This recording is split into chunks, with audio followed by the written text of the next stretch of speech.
Hello and welcome to Bell Peppers and Beef, a Cowboy Bebop podcast.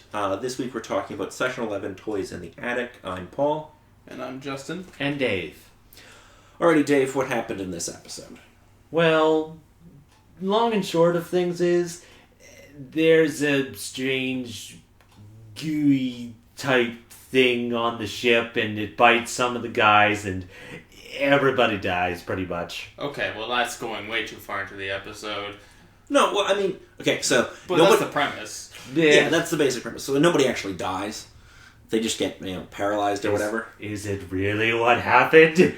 We'll get to that supposed point. But first things first, in the fridge. Very gooey noises, which is definitely a way of, oh god, there's going to be some stuff happening in this episode. So this is very clearly an homage to, Alien. Yeah.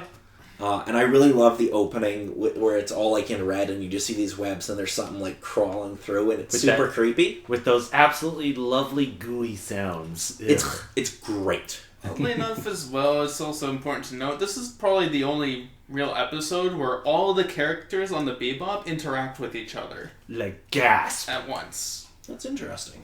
Yes. It is very interesting how that's a thing for this episode.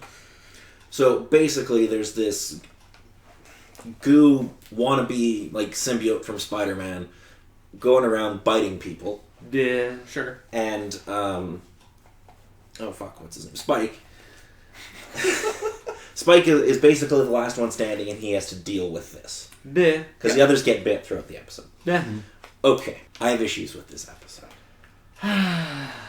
I'd be surprised if you did have issues with any of the episodes. I didn't last week. Yeah, true. I gave that episode quite a good review, actually. Yeah. And this one, I would give a very good review up until the last fucking 2 minutes. Well, before we get to those last couple minutes, the one interesting thing is I want to jump over to the Cowboy Bebop takes from something else list and toss on their Star Trek, with Jet's first opening line of giving a specific date and time in space lingo about specific things that happens, as well as the first little hintage of a little thing they did in this episode.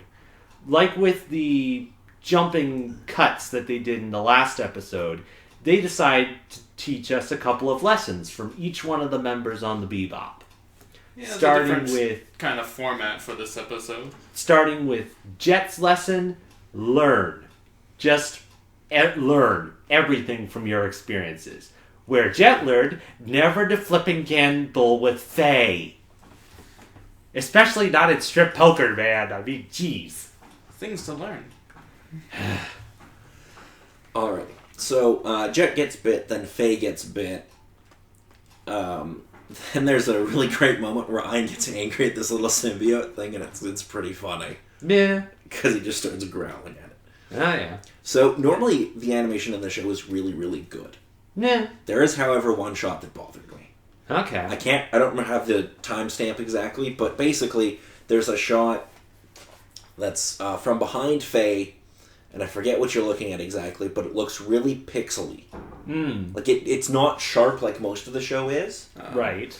It's just, it looks pixely. I don't know if it's an issue with the Blu-ray transfer, or if it's an issue in the animation itself. No, I've had the same sort of thing with a DVD version of it. I think it just might be a case of the specifics of what Faye is feeling behind her is represented in the pixelization of the picture around her. Where it sort of gives, something's wrong, Faye, turn around, wait, there's nothing. Yeah, but or is there? I could handle that if it was everything but Faye. Nah. But it's her too. I just think it looks ugly. It's either that or it sort of maybe take the perspective of the thing that's crawling around, but again, who really knows? But also, when we take the perspective of the creature, it's usually in red. Nah, true. So. Yeah. Also, speaking of Faye, her lesson is deceive. Deceive everything. There's a really great moment where Spike is trying to come up with a cure for this, poisoning. Oh, yes. Spike's amazing remedies. I love that. They're pretty fucking great. Right. So, Ein eventually ends up getting bit. Yeah. And, Spike goes off to fight this really it's meant to be a monster. Nah, true. So he's got his flamethrower and his gas grenades and the whole... Suits up, basically. Hang on there a sec. Man, I knew we were forgetting about someone. There's Ed. Ed is assisting with the search as well as her lesson. If there is a stranger, follow him. Yeah, the less we talk about Ed, the better. At least for Paul, at least. I don't know. Yeah. For everyone. For Paul. He hates Ed. Who doesn't? Anyway, so we get to the climax of the episode where Spike has to fight this monster, and he attacks it with a flamethrower. Oh, the fire! And kills it. Cooks it. I don't know. Yeah, pretty much. Give it a minute. Then we find out what the monster is. And I'm supposing you have a teeny bit of beef with this? Yes. Leftovers. David, tell them what the monster is. Well, It's leftovers in the fridge. one of the specific things that was left out was there was supposedly a fridge within the storage section of the Bebop. And backstory-wise, Spike picked up a gamma meat rock lobster and wanted to keep it for himself and kept it in the fridge, but forgot about it. And then... For like a year. Yeah, pretty much a year. And then it decides to show us little itty-bitty sights of the thing after it's been there for a year. And yeah, I think the best response for that is... Rip fridge. Yeah.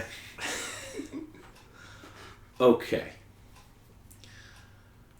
So I loved the episode up until this reveal.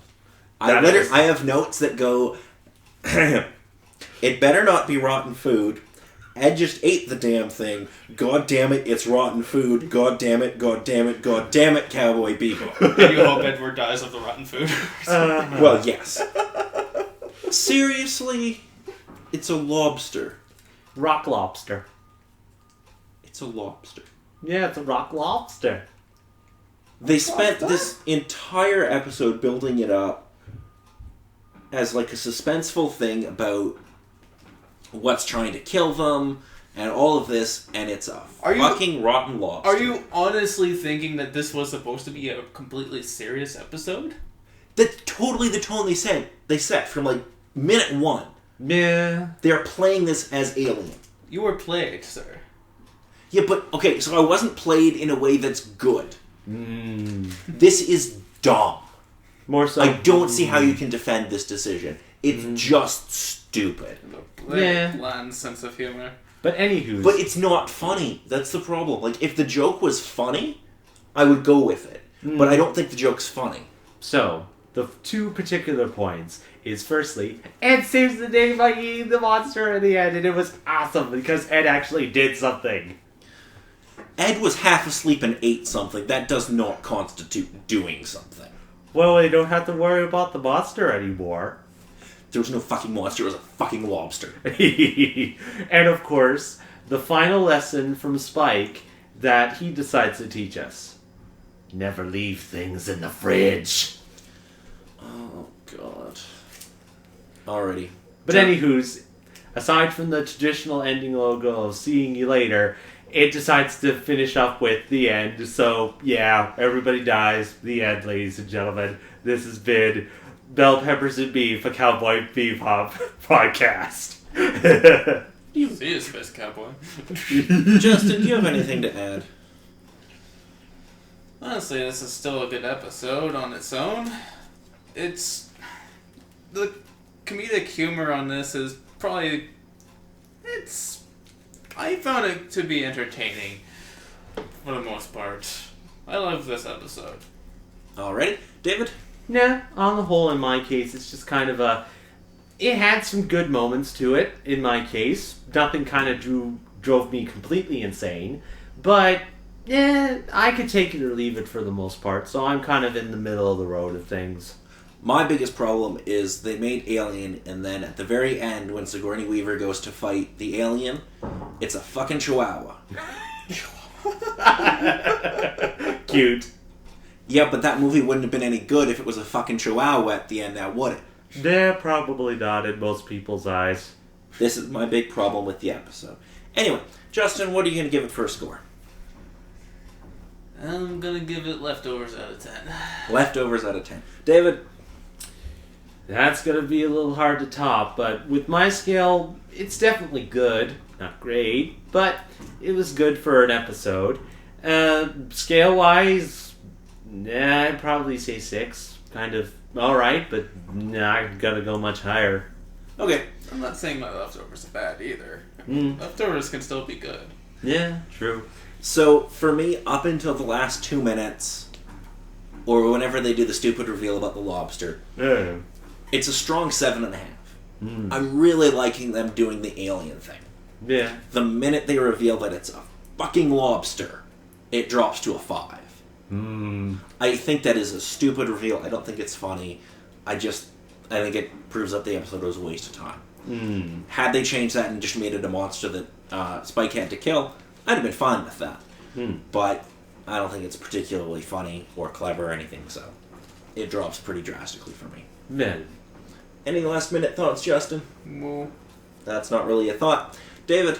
Rock lobster. Da, da, da, That's not a thought either. That's a song. Alrighty, think that's going to be it for this week. I've been Paul. And somebody. And Dave.